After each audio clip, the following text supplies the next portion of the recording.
Jésus s'adresse à son Père. Dans Matthieu, chapitre 27, verset 48, « Et vers la 9e heure, Jésus s'écria d'une voix forte, « Élie, Élie, lama sabachthani », c'est-à-dire « Mon Dieu, pourquoi m'as-tu abandonné ?» Les 3 premières paroles de la croix s'adressent aux hommes. Pour le pardon, s'adresse à ceux qui le crucifient, pardonne-leur, s'adresse aux brigands sur la croix. Aujourd'hui, tu seras avec moi dans le paradis. Il s'adresse à Jean et à Marie. Jean, voici ta mère. Mais la 4e parole s'adresse à Dieu, s'adresse à son Père. Et Martin Luther, ce grand réformateur, on nous rapporte cette expérience qu'il a pu faire. Il nous est dit ceci. L'histoire nous dit que Martin Luther a étudié cette parole de Jésus pendant un temps assez long, sans manger, sans se lever de sa chaise, dans une profonde méditation. Quand il est enfin sorti de cette méditation, on l'a entendu dire avec étonnement, « Dieu, abandonné par Dieu, qui peut comprendre cela ?» Dieu, abandonné par Dieu, qui peut comprendre cela? Et nous avons besoin de réaliser ce qu'a été la croix pour comprendre ce qui s'est passé à ce moment-là. Tout d'abord, avant que le Seigneur ne crie « Mon Dieu, pourquoi m'as-tu abandonné ?» les ténèbres ont précédé ce cri. Pendant 3 heures, la Bible nous dit que Dieu a voilé le soleil par d'épaisses ténèbres. Et j'ai écrit là sur mon iPad, c'était l'heure de Satan. Satan va jeter toutes ses forces dans la bataille pour que le Christ descende de la croix et n'accomplisse pas le sacrifice parfait. Et pendant 3 heures, les démons se sont déchaînés. Ces ténèbres nous rappellent que le monde est plongé dans le péché depuis Adam et depuis la désobéissance. Le monde est voué, comme on l'a entendu dans la lecture, comme on l'a entendu dans les prières. Notre monde est un monde de violence, un monde de haine, un monde de péché, un monde de misère. On veut tout remettre en cause. Mais la vie, le monde, c'est un éternel recommencement. On recommence sans cesse et on se retrouve dans les mêmes difficultés, les mêmes problèmes.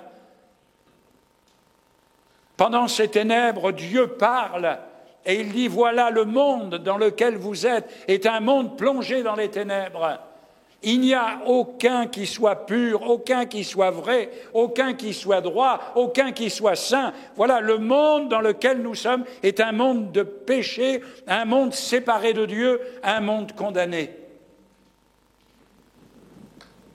C'est la noirceur de mon péché que Dieu, à ce moment-là, manifeste.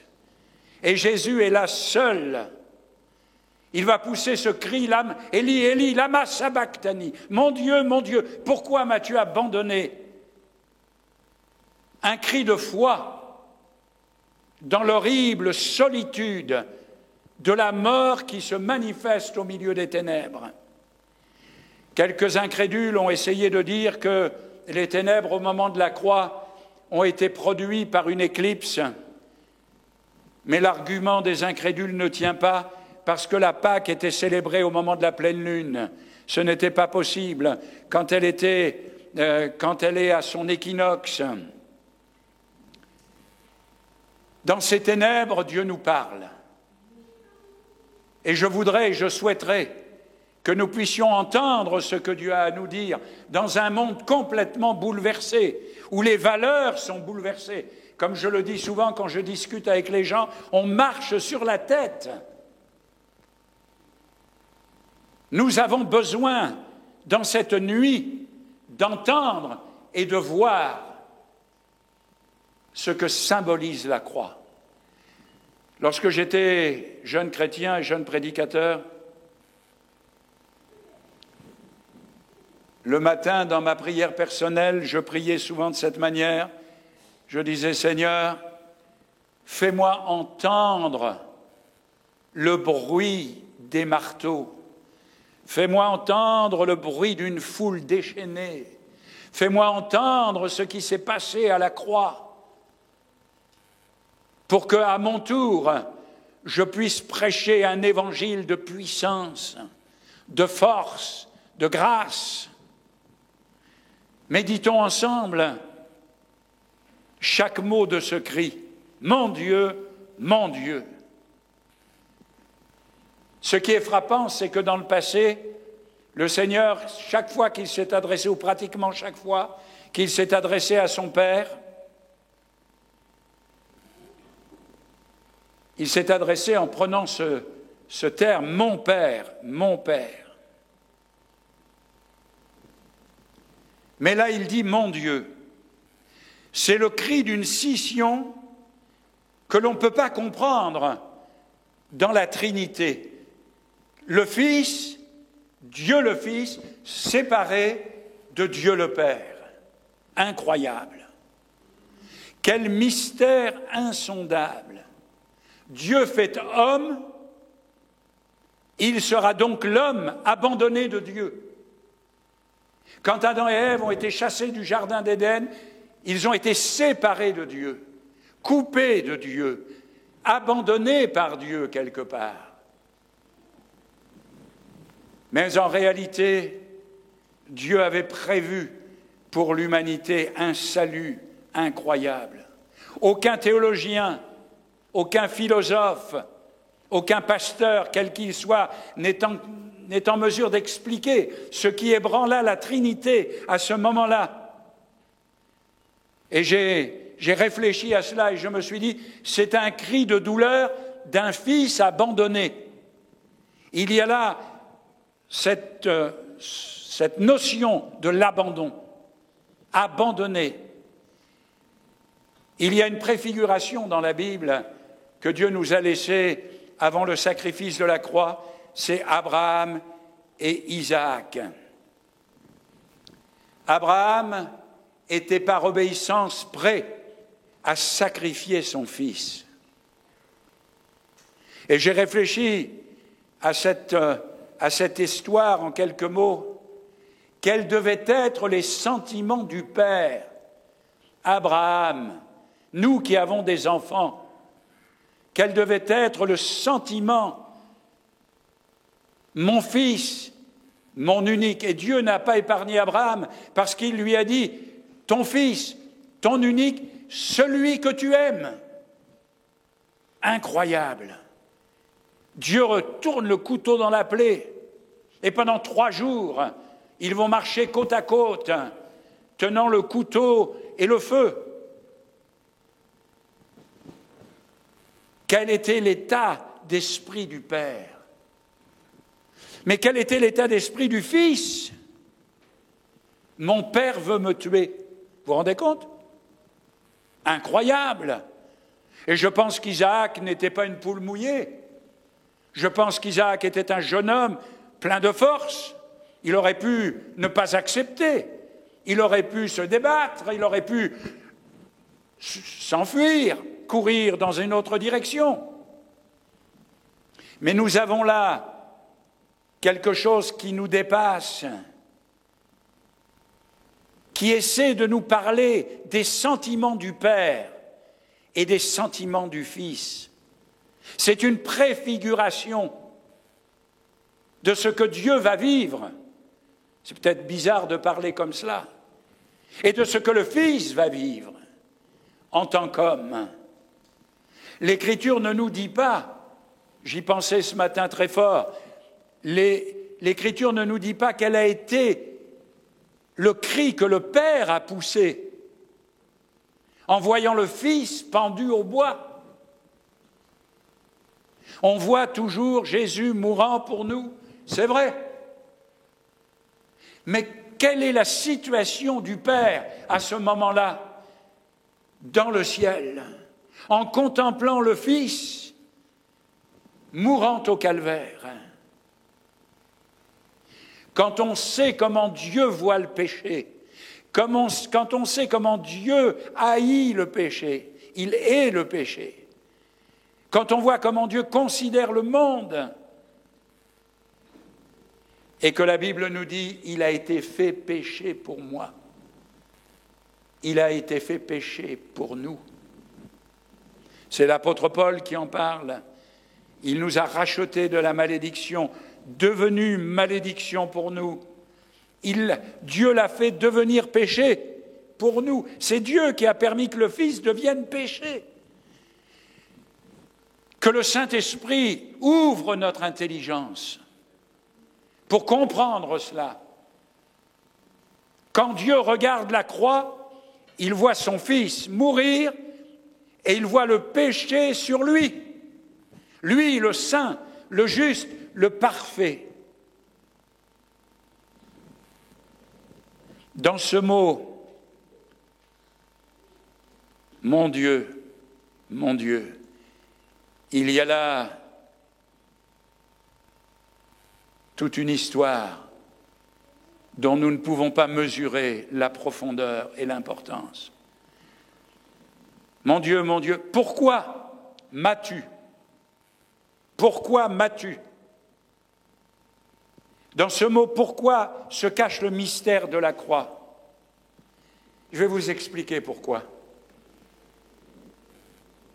Si nous devions mourir sur la croix, nous serions comme le bandit qui a dit « pour nous, c'est justice ». Si nous étions condamnés, ça serait normal puisque nous sommes pécheurs. Nous, il n'y aurait pas de pourquoi. Regardez les hommes et les femmes de notre génération, regardez le monde qui nous entoure. Si Dieu condamnait, nous condamnait, que pourrions-nous dire?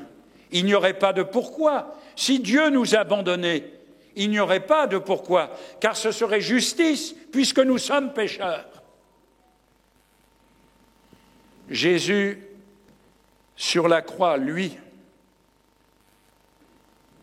n'a pas fait semblant, mais il est devenu péché pour nous. Lui, le saint, le juste et le parfait, a accepté, lui qui était sans péché, d'endosser notre humanité. Alors pour moi, il n'y a qu'une seule explication possible, puisque pour nous c'est mérité, alors lui, pourquoi il a fait cela? Eh bien, il l'a fait à notre place. À notre place. Je lisais un jour une histoire, c'était un roi qui, dans son royaume, avait beaucoup de problèmes avec les voleurs. On pourrait dire en France, on a aussi beaucoup de problèmes avec les voleurs. Et il a combattu les voleurs pour assainir le royaume.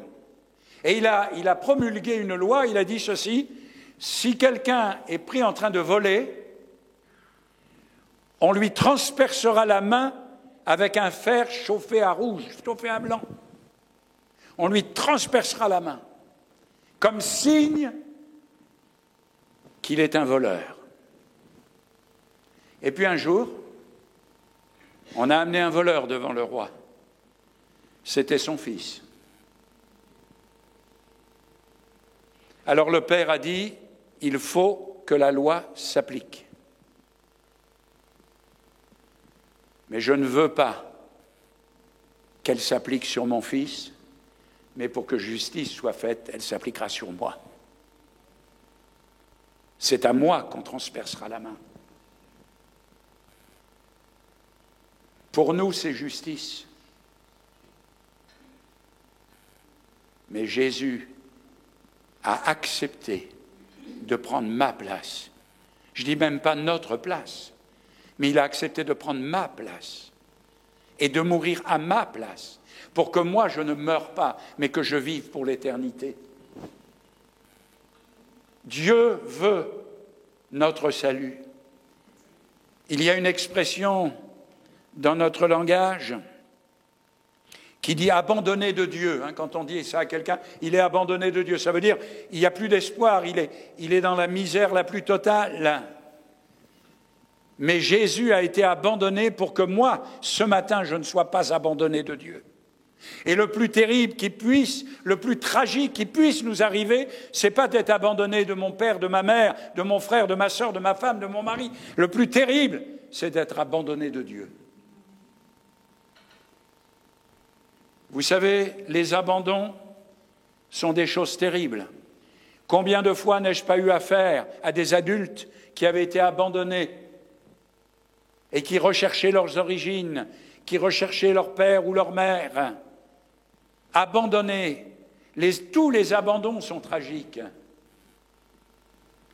Le Fils a été abandonné par Dieu, et c'est tragique. Mais le plus tragique de tous, c'est que Jésus sur la terre fut abandonné des hommes, mais ensuite il a été abandonné de Dieu. Le psalmiste a dit ceci: « J'ai été jeune, j'ai vieilli, et je n'ai point vu le juste abandonné, ni sa postérité mendiant son pain. » Mais Jésus, lui, qui était juste, a été abandonné. Frères et sœurs, je souhaite de tout cœur que nous puissions réaliser qu'au moment où Jésus a crié « Mon Dieu, pourquoi m'as-tu abandonné ?» c'est à l'heure même dans les ténèbres que le salut de notre âme était gagné. Et j'aimerais préciser que ce ne sont pas les Juifs qui ont crucifié le Christ. C'est ce qu'on a dit pendant tout un temps. On a martyrisé ce peuple parce qu'on a dit qu'il avait crucifié le Christ. Non, ce ne sont pas les Juifs qui ont crucifié Jésus. Ce ne sont pas les Romains.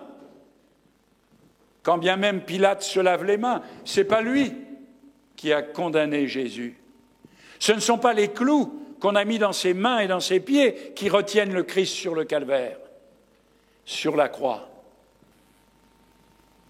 Seul son amour pour les hommes l'a maintenu sur la croix. Son amour pour vous et pour moi, pour toi, mon ami. Christ est mort pour toi. Christ est mort pour moi. Si Christ n'avait pas accepté, je serais perdu. Le monde dans lequel je suis serait perdu. Voilà pourquoi, et je termine, voilà pourquoi, dans les temps que nous vivons, frères et sœurs, rien, aucune loi, aucun discours ne pourra changer le monde. Ce qui peut changer le monde, c'est que les hommes reviennent à la croix. C'est que les hommes réalisent que le Christ est mort pour eux. Tant qu'il n'y aura pas un retour vers Dieu au travers de Christ, il n'y aura pas de solution. Pour l'instant, on met des emplâtres sur toutes sortes de situations. Mais béni soit Dieu, je vais quitter ce culte avec cette parole de Luther. Dieu abandonné par Dieu, comment est-ce possible? Ça a été possible parce qu'il est devenu l'homme de douleur. Il est devenu mon substitut. Il a payé à ma place. Un jour, une jeune fille me parlait, c'était une jeune fille d'une vingtaine d'années, elle me parlait, elle me disait « Pasteur, je suis très sensible. Je suis une jeune fille très sensible. Vous avez des gens très sensibles qui pleurent pour un oui, pour un non. Ben, j'ai rien contre. Hein. Et elle me disait, voyez, par exemple, si un petit oiseau détombe du nid, eh ben, ça m'amène les larmes aux yeux. Si un chat se fait écraser par une voiture, ça m'amène les larmes aux yeux. Et puis, gentiment, elle me disait, voyez-vous, même à vous, pasteur, si vous arrivez quelque chose, après le moineau et le chat, c'était logique qu'elle parle de moi. Eh bien, ça me ferait aussi pleurer. Elle s'appelait Nathalie. Alors je lui ai dit, Nathalie, ça m'étonne beaucoup ce que vous me dites. Pour un petit moineau Pour un chat, et même pour moi, ça vous amène les larmes aux yeux, mais quand je vous dis que Christ est mort pour vous, dans des souffrances atroces, sur la croix infâme du calvaire, ça vous laisse les yeux secs. Vous pleurez pour beaucoup de choses, mais pleurez pour la véritable chose, pour la vraie. Comme Jésus dira pendant le chemin de croix, ne pleurez pas sur moi, mais pleurez sur vous et sur vos péchés. Frères et sœurs, que Dieu vous bénisse. Nous verrons la 5e parole la semaine prochaine. J'ai soif. Que Dieu soit béni. Amen. Avant de chanter, nous voulons nous recueillir. Seigneur, pardonne ma faiblesse pour parler de ces choses. Comment expliquer ce qui s'est passé à Golgotha? Comment comprendre que le Fils parfait s'est fait pécheur? Seigneur, comment se fait-il que les ténèbres qui ont duré 3 heures n'aient convaincu personne? Qu'une minorité. Seigneur, parle-nous ce matin, s'il te plaît. Que nous puissions, chaque fois que nous prions, chaque fois que nous ouvrons la Bible, chaque fois que nous sommes au bénéfice de tes grâces et de tes bontés, que chaque fois nous puissions dire, Seigneur, montre-nous la croix, rappelle-nous ce que tu as fait pour nous. Seigneur, j'aime que tu nous fasses du bien et que tu nous bénisses ensemble ce matin pour la plus grande gloire de ton nom. Amen.